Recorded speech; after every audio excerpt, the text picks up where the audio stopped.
Bazketimen, azkenengo ziklo olimpiko honetan, federazio ezberdinekin goi-mailako proiektuak martzan jarri ditugu, eta golfeko proiektuak kasu horretan testu inguru horren barruen ezartzen dugu, beti be, gure helburua dalako Euskal goi-mailako kirolariak joku olimpikoetan parte hartzea. Golf federaziotik jaso gendun proiektu honen proposamena, eta ikusita bertan Txema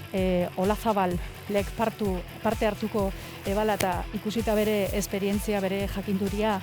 eta berak era altruista baten, nolabait proiektua bideratzen daben, eskendu neuki zalantzarik proiektu hau martzan jartzeko, ez? Gure helburua beti da, hor, goi-mailatik hurbil dagozan kirolariei laguntza eskaintzea.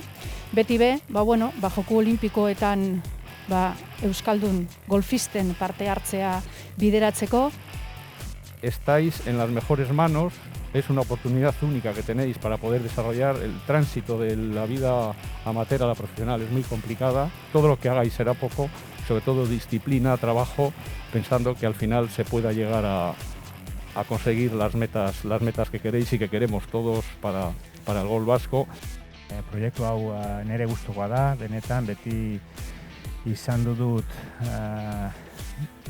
gogoa hori, ez, nik ikasi dutena urte hauetan nola edo ala gaztiei pastea, talde politia daukagu, eta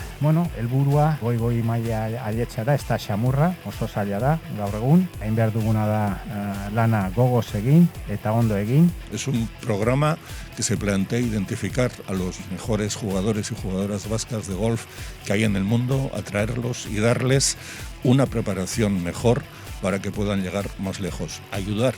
a ese talento vasco que está en el mundo y que tenemos identificado, a que puedan disponer de más herramientas para progresar en su vida profesional como personas y como golfistas.